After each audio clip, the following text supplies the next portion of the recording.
ஆத்மானகம் சாமி. என்னோட பேர் சக்திவேல். உலகம் போற்றும் குருநாதர் குரு பிரம்மஸ்ரீ நித்யானந்த சுவாமிகளின் சீடர்கள், கொடான கோடி சீடர்களில் நானும் ஒருத்தன். இப்போது சமீப காலமாக ராஜயோக பாடசாலை, பிரம்மசூத்திர குரூப் அங்கே பிரச்சனைகள் நிறையா இருக்குது.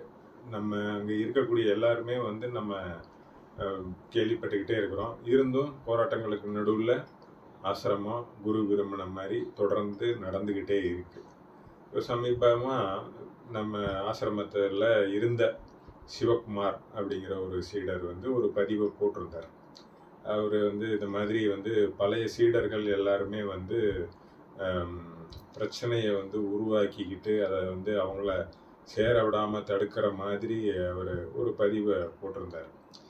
இப்போது எனக்கு இதை பற்றி பேசி போடணும்னு எனக்கு ஒன்றும் தனிப்பட்ட விருப்பம் ஒன்றும் கிடையாது. ஆனால் நம்ம சீனன்னு அவருக்கு அதுக்கு ஒரு பதில் கொடுத்துருந்தார்.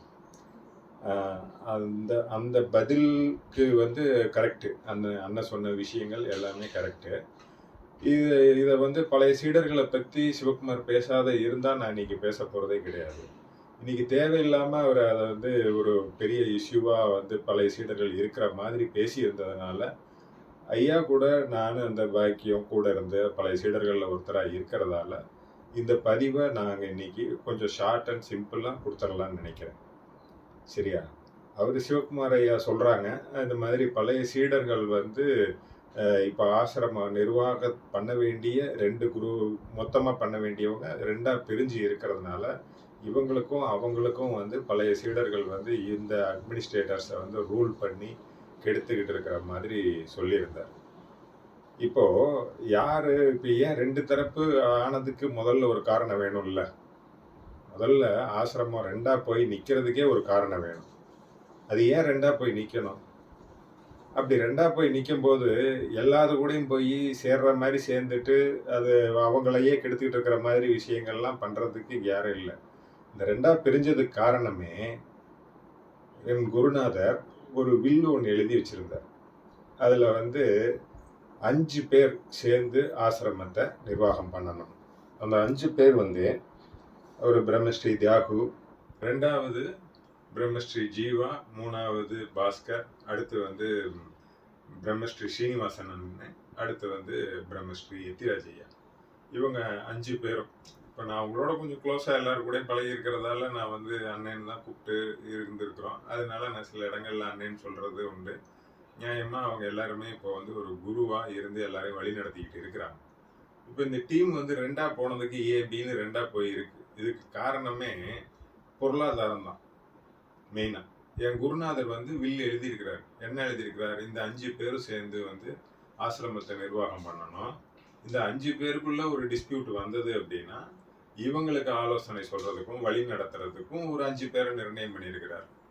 அந்த 5 பேர் ஐயா பிரம்மஸ்ரீ மணிகண்டன் சாமி, பிரம்மஸ்ரீ யுவராஜ், பிரம்மஸ்ரீ பார்த்திபன், அடுத்து பிரம்மஸ்ரீ சரவணகுமார் சாமி, அடுத்து பிரம்மஸ்ரீ செந்தில் ஐயா.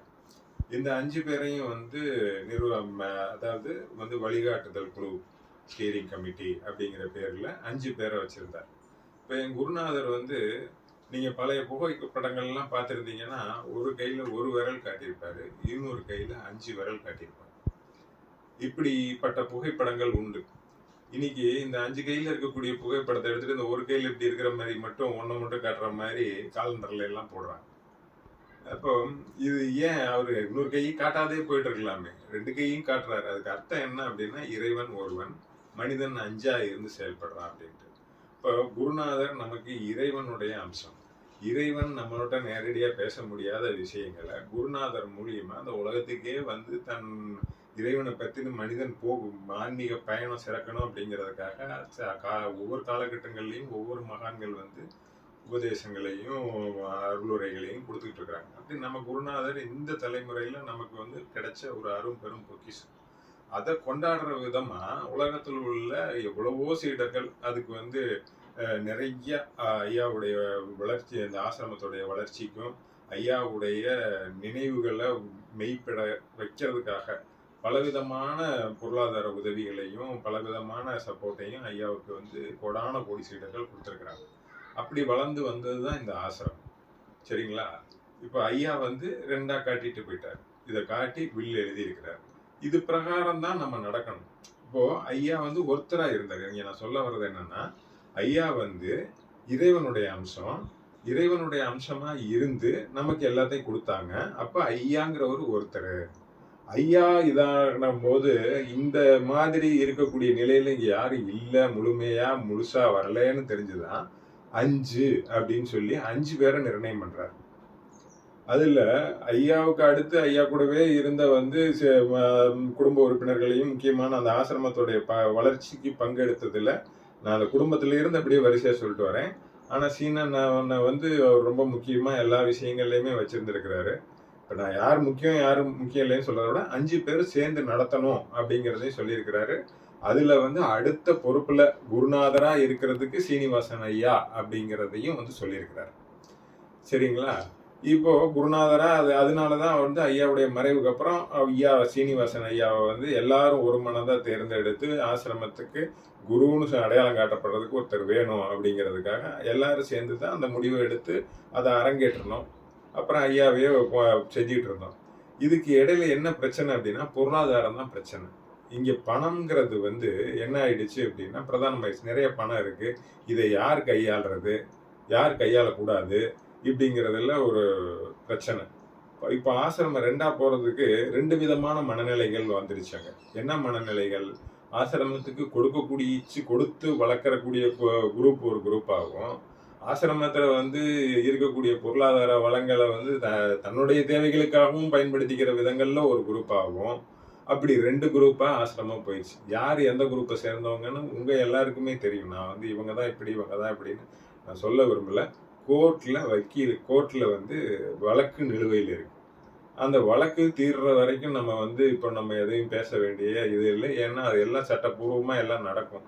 யார் யார் என்னென்ன கணக்கு வழக்குகளை வச்சிருக்கிறாங்களோ, யார்கிட்ட என்ன பணம் எப்படிலாம் நடந்ததோ அவங்க அதை காட்டி நேர் பண்ணிக்கிட்டு வருவாங்க. பட் இங்க 2 ஆகிறதுக்கு காரணமே பொருளாதாரம். இந்த பொருளாதாரம் வந்து ஒன்று எல்லா விதங்கள்லையும் பயன்படுத்தக்கூடியது ஒரு குரூப் ஆகும், ஆசிரமத்தை மட்டுமே பயன்படுத்தக்கூடியது ஆசிரம பொருளாதாரம் அங்கே மட்டுமே இருக்கணுங்கிறதாகவும் 2ஆ போச்சு. இப்படி 2ஆ போனதில்லை. 2ஆ தான் மக்கள் பிரிவாங்க. ஏன்னா எல்லாத்துக்கும் எல்லாத்தையும் பயன்படுத்திக்கூடியவங்க அது ஒரு பெரிய கூட்டமாக கூட சேருவாங்க. இந்த ஆசிரமத்தில் ஐயா கூடவே இருந்த இந்த பழைய ஆட்கள் அப்படின்றதுல அவங்களுக்கு வந்து நாங்கள் ஐயாவுடைய ஒவ்வொரு காரியங்களுக்கும் சப்போர்ட் பண்ணி கூட இருந்தது மட்டும்தான் வந்து எங்களுடைய நிலைப்பாடு. அப்போது இன்னைக்கு வரைக்குமே நாங்கள் வந்து அங்கே வந்து அது தொடர்ந்து நடக்கணும் அப்படிங்கிறத ஒவ்வொருத்தருக்கிட்டையுமே ஐயா பேசும்போது எல்லாத்தையுமே வலியுறுத்திக்கிறாங்க.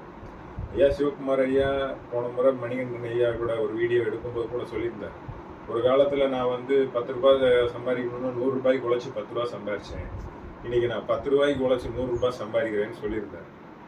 சரிங்களா? அவரே தான் சொல்லியிருந்தார், நான் ஒன்றும் அவரை இது பண்ண சொல்லலை, அவரே சொல்லியிருந்தார்.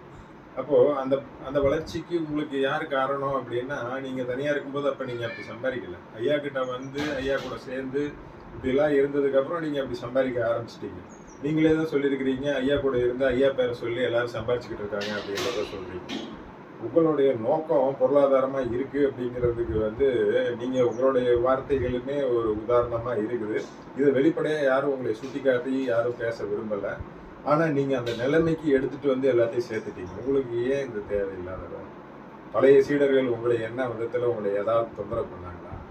நீங்கள் என்ன ஆசிரமத்தில் அவ்வளோ பெரிய விஷயங்களுக்குள்ள ஐயா கூட இருந்திருக்கலாம். ஐயா கூட இருந்தவங்களே அமைதியாக அவங்கவுங்க வேலையை பார்த்துட்டு வந்த வேலையை செஞ்சுட்டு போயிடுறாங்க.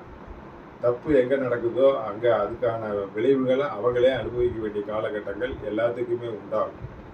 இதை யாரும் அவங்களுக்கு உருவாக்கி கொடுக்கல, அவங்கவுங்களுக்காக ஏற்படுத்திக்கிட்டு இருக்கிறாங்க. இந்த எல்லா விளக்கங்களும் அவங்களுக்கு தெரிஞ்சிருந்தும் செய்கிறாங்க. தெரியாமல் செஞ்சால் அட்வைஸ் பண்ணலாம், இது இப்படி வரும் அப்படின்ட்டு. தெரிஞ்சே செய்யும் பொழுது இதை போய் நம்ம வந்து சொல்லி திருத்த வேண்டிய அவசியம் இல்லை. அது காலத்தின் கட்டாயம், அது நடந்துகிட்டு இருக்கு. ஸோ இப்போது எல்லாரும் அமைதி காக்கணும், பேசாத இருக்கணும், அப்படியெல்லாம் வந்து தகவல்கள் வந்துக்கிட்டு இருக்கு. ஏன்னா நம்ம அமைதியாக இதெல்லாம் சொல்யூஷன் அப்படிங்கிறதுக்கு இல்லை. பணம் எப்படி பிரச்சனையை உண்டு பண்ணுதோ அதே மாதிரி அந்த பணத்தால் பிரச்சனை தீர்க்கப்படணும். அப்படி தீர்க்கப்படணும் அப்படின்னா இப்போ பழைய சீடர்கள் புது சீடர்கள் அப்படிங்கிற பாகுபாடெல்லாம் வேண்டாம். நீங்க பழைய சீடரா இருந்தாலும் புது சீடரா இருந்தாலும் நீங்க ஆசிரமத்துக்கு கொடுக்க விரும்பக்கூடிய பணத்தை நன்கொடையா கொடுக்க விரும்புறீங்க அப்படின்னா அந்த நன்கொடைங்கிற பணத்தை வந்து நீங்க நேரடியா ஆசிரமத்துடைய அக்கௌண்ட்ல போடுங்க. அது கணக்குக்குள்ள வர்றதுக்கு வாய்ப்பு உண்டு. கணக்கு இல்லாம போகவே போகாது. அதுல இருந்து செலவு பண்ணோம்னா கணக்கு காட்டியே ஆகும்.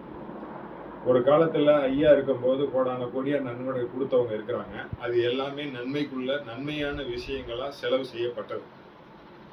அதுக்கு எல்லாமே சாட்சி அங்க இருக்குது. ஐயா அந்த மாதிரி செயல்பட்டாங்க.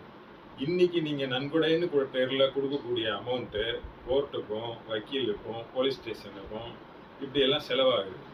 ஆசிரமத்தை கெடுக்குது. ஆசிரமத்தை கெடுக்கக்கூடிய வகையில நீங்க நன்கொடை கொடுத்து அதை பண்ணி நீங்க உங்களுடைய கர்மாவை வந்து நல்ல விதமா மாத்தாம கெட்ட விதமா மாத்திக்கிடாதீங்க.